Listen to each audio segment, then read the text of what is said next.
And welcome. Raising Your Game today. I'm David Levin. This is our Friday episode. So we're talking all things inner game. Tuesdays are for sports and sports parenting. Fridays are for everything and everyone. So welcome. And how are you today? How are things with your inner game? Are you feeling good, I hope? Are you maybe stressed out, worried? What's going on for you? For me, pretty good. I'm getting back to feeling normal after the cold, finally. A bit of stress with graduations and all that, but generally pretty good. And of course, the weather here, maybe you know, maybe you don't know, it's just so beautiful. And that helps a lot. So some things to talk about today. It actually sounds like my throat is still a little bit coldy, but I'm feeling great. So anyway, today, my ups and downs for the week, the power of focusing on the right things.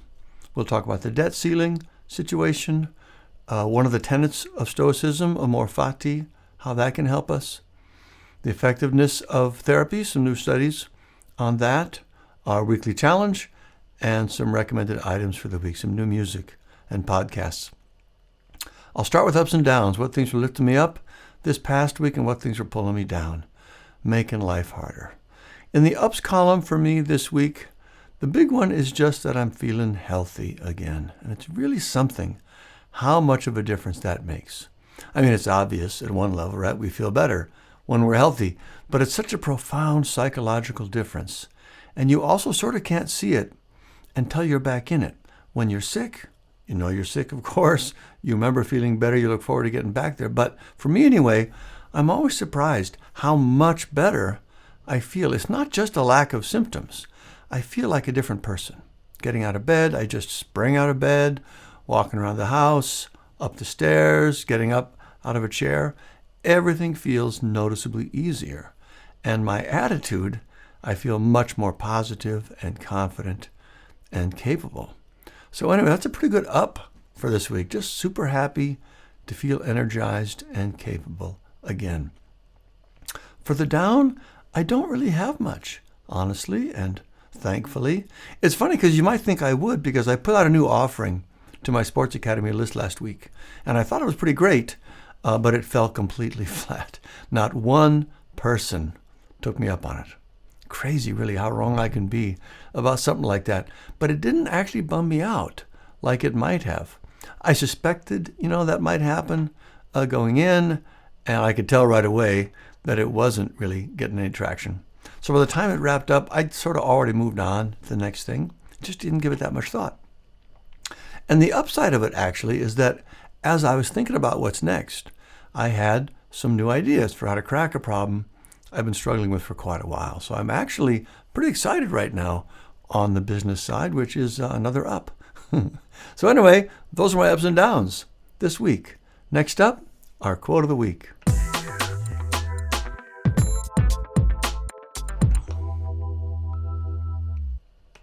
All right, our quote of the week. This week we'll hear from Marcus Aurelius. I think I may have quoted him fairly recently, like a couple of months ago, but he was a very wise person, so here we go again.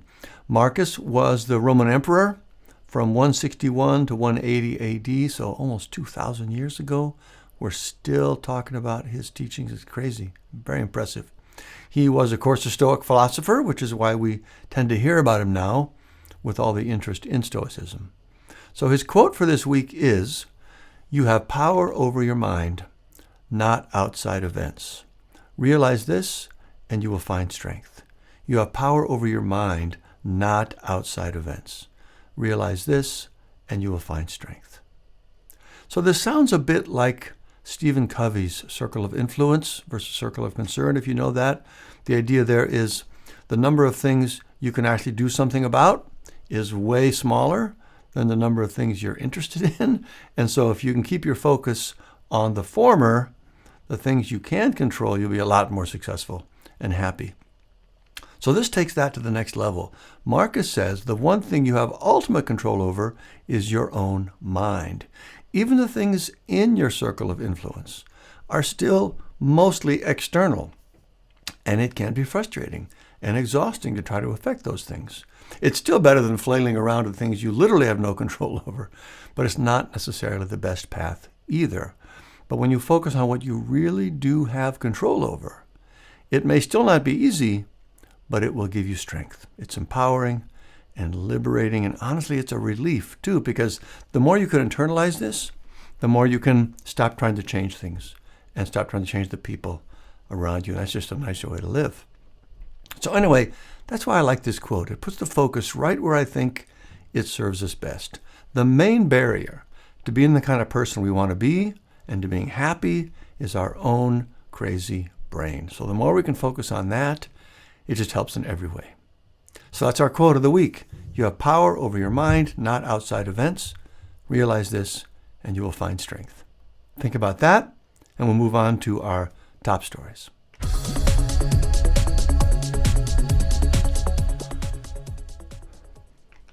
All right, top stories. This week, I want to talk about the debt ceiling crisis, or talks, or whatever you want to call it. The thing that gets me about this is what a bad job, and I guess this is more media criticism, but what a bad job we're doing framing this story. All the headlines I see are basically about the negotiation, as if it's a normal negotiation. You got two sides, different positions, looking for agreement, what's being offered, what's being asked for, who's moving, who's not, all the normal political negotiation stuff. But this is not actually that in any way.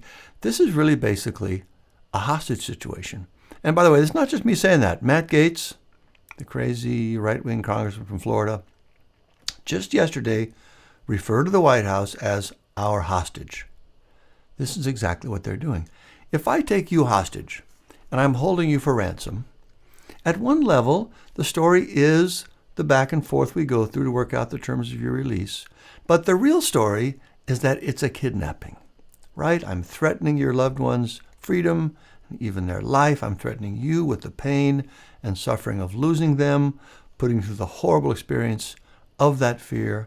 And I'm doing all of it for my own personal gain. It's a truly horrific thing to do, which is why kidnapping is such a serious crime. And make no mistake, that is exactly what's happening here. And again, they've said that's what's happening.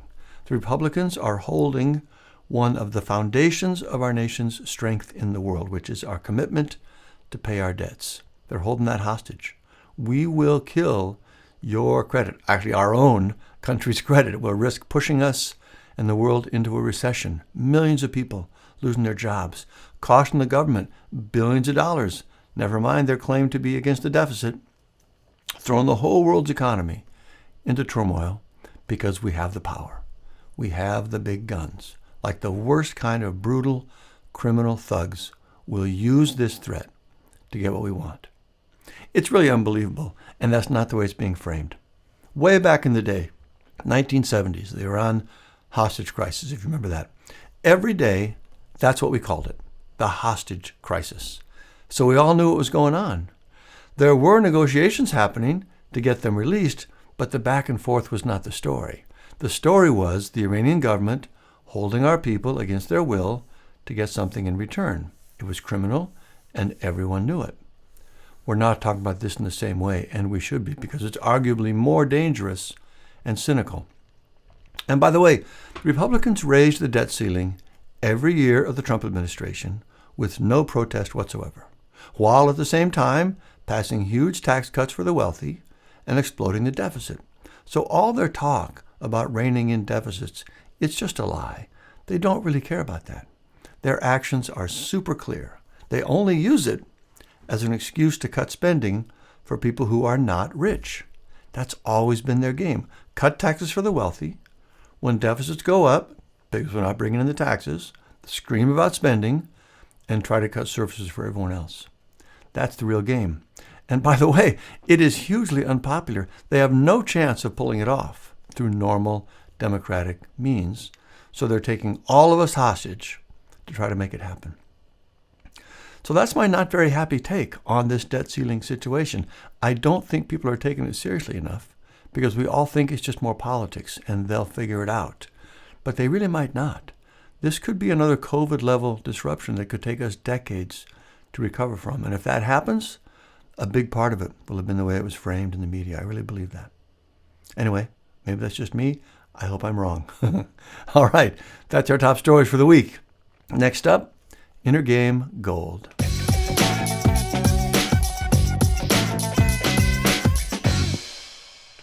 All right, Inner Game Gold. These are, of course, the ideas and the concepts I come back to over and over to help me stay on track.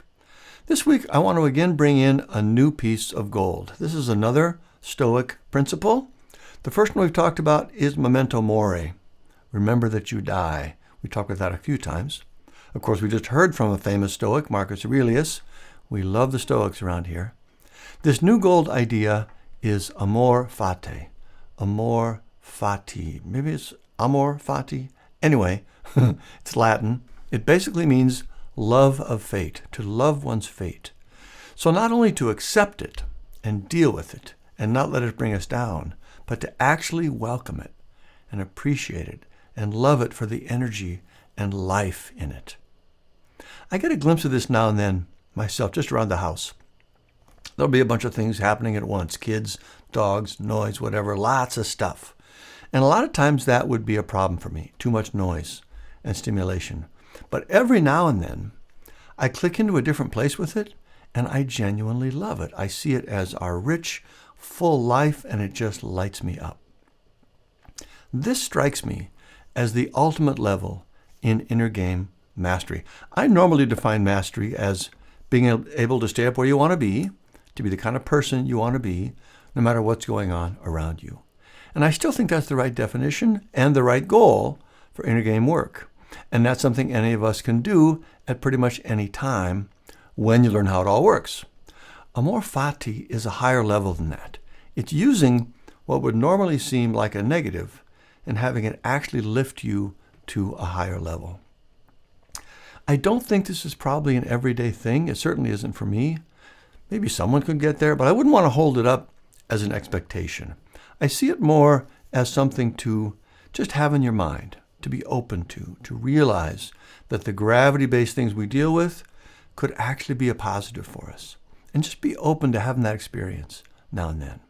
And maybe for no other reason than just because it's a ton more fun. Again, when this happens to me, it's just fantastic. I'm just loving everything and so grateful to be alive and have, again, our full, rich life. It really does feel like it's about as good as it gets. Now, I should say, my experience of this is a pretty easy version. It's just a noisy house, right? Not a big thing. If something truly difficult or painful or tragic had happened, that would be a lot harder and maybe even not appropriate. Though actually I think the Stoics would say it probably was. In fact, they might even say it was more important and helpful in times like that. I'm not sure I could do it. And I certainly don't want to suggest that anyone should.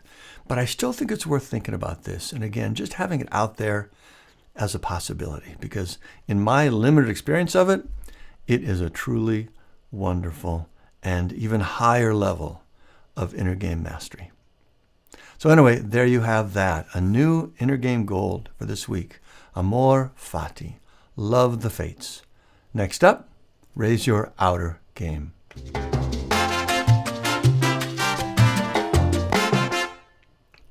Okay, raise your outer game. This is where we talk about the things we care about in our outer life, our health, our relationships, our finances. And this week, I want to talk about mental health again because I read an article that I thought was very interesting. It was in the New York Times. The title was, Does Therapy Work?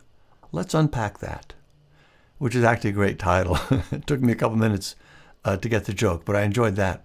But anyway, the gist of the piece is that therapy really doesn't work as well as we might normally think. And this is based on some big studies that have been done. Now, as therapy has gotten more and more popular, it's easy to think it just works for everyone, and we should probably all do it if we're struggling with something. And it turns out it's much more nuanced and uncertain than that. Of course, there's a wide range of things one might be struggling with, from, truly serious, just more everyday kinds of things like stress and anxiety. Also, there are many different kinds of therapy, from Freudian to more standard kind of modern talk therapy to cognitive behavioral therapy. So it's hard to nail any of that down, for certain. With depression and anxiety, cognitive behavioral therapy seems to work the best, but even then, it might only be effective for 50% of patients. And even numbers like that are hard to be sure about because there's so much variation built into the whole question. What do you mean by effective? Over what time frame? Depression and anxiety are pretty different problems. How do you break those out? What about age differences, economic differences? What does normal even mean? It's just really hard to have a lot of confidence about it. And by the way, I don't mean to be bad-mouthing therapy. I really don't. I still think it's the right choice in a lot of situations. In our family, one person did some work this year, was really happy with it, right? It made a nice difference for them. Someone else tried it with an online firm, didn't really work for them. So I definitely believe in it and support it. I guess the reason it struck me was for my area with sports performance, therapy is probably usually not the best choice. And it's worth pointing this out because it is our first impulse when we see someone struggling with their mental game. Maybe you should talk to somebody and unpack that. I've had several parents actually say they've tried that first with their kids. So it's just what we think to do. To be fair, a little clarification. First, I'm not a mental health professional, as I've said many times. Also, I'm still working with a very small data set in a very limited application. It's teenage athletes struggling with confidence, resilience, and mental focus. But within that population, learning how their inner game works, learning specific skills to get control of it, which I should say has a lot in common with cognitive behavioral therapy. But our approach in this population has so far been 100% effective. To varying degrees, of course, but no one has not been helped in a way that didn't feel significant. And to the point, there was zero unpacking going on. We never talk about the actual thoughts someone's struggling with. We only talk about the mechanism of how those thoughts pull them off into their head. But for the goals of helping them feel more confident, less anxious, and helping them play at their highest level, again, so far, it's pretty remarkable. So the points, I guess, are if you're struggling with your mental game, and it isn't, to the level of serious, like clinical depression, where there's likely something chemical going on, it probably makes sense to try therapy, but be open also to trying different approaches if the first one isn't giving you what you feel you need. Also, it's a little pitch, consider getting my book, Raise Your Inner Game. It has our whole mechanics-based approach in there, just without the sports performance context. If you have a teenager in sports who's struggling, take a look at our Sports Academy training. That will very likely make the biggest difference for them in the shortest time. All right, that's enough of a commercial for today. Next up, our Charging Station Challenge.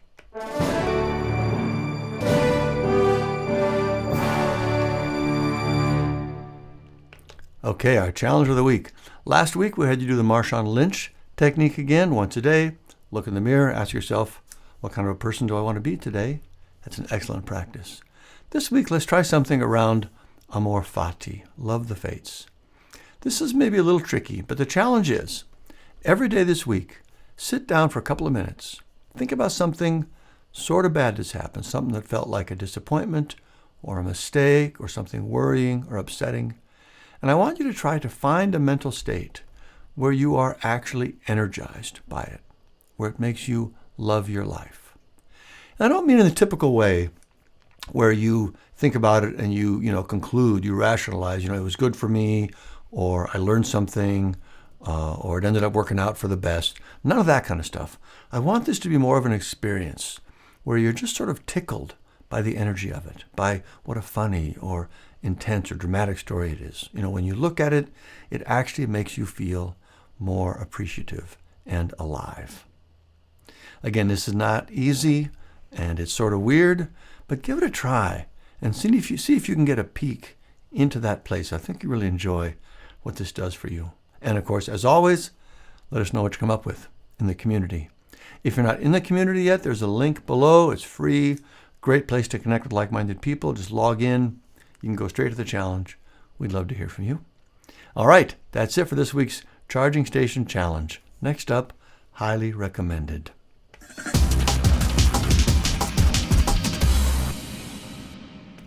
Okay, so these are the things I am either crazy about right now, books, shows, gadgets, etc., or I'm just reviewing and letting you know. So this week, a couple of recommendations. First, some music. I almost never listen to music anymore, so this is fun. One of my favorite artists has a new record out. Her name's Emily King. I cannot say enough about how impressive she is. Her skill, her level of artistry just dropped me.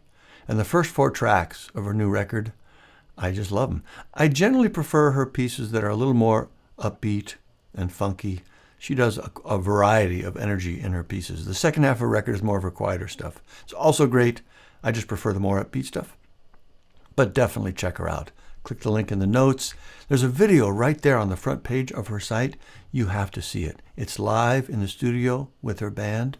No overdubs, just a straight performance. Just listen to how musical and masterful and beautiful it is. It's amazing. Anyway, Emily King. I hope you enjoy that. And then I wanted to talk about a couple of podcasts. The first is a new one I'm enjoying. The title tells you pretty much everything you need to know about the show and my feelings about it. It's called Prosecuting Donald Trump. Guess what that's about? There's 2 legal experts, both really good, talk about all the cases Trump is facing. And there's always, of course, a lot to talk about. I've said before that I really enjoy hearing about things from the legal perspective because, it's about facts and evidence and the truth, and that's a real relief nowadays. So this is a new one I recommend if you're interested in the subject.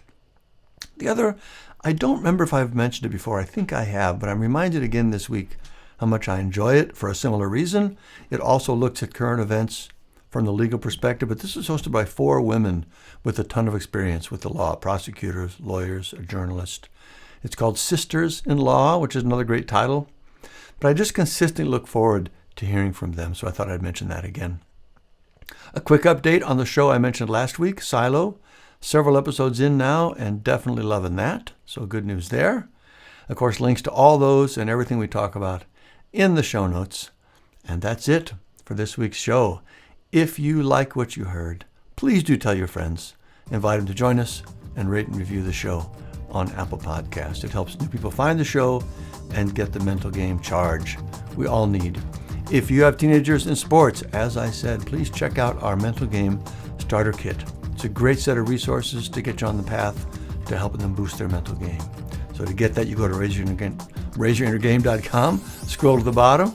You can learn about it and register there. All free, of course. Super helpful resources there. If you'd like to support the show so we can keep things ad-free, please click the Buy Me a Coffee link below, and thank you for that. For more mental game goodness, as I mentioned, please join our free community, the Raise Your Inner Game Charging Station. Click the link here, totally free, you'll love it. If you're listening to this on audio, but you like video, we post all our episodes over on YouTube as well. There's a link to that in the show notes. And finally, we will close with Leo Tolstoy from the Raise Your Inner Game book. The ultimate purpose in life is to serve humanity. That's what we're doing. We're serving the people in our lives. It's super important. So keep up the good work, and we'll see you next time.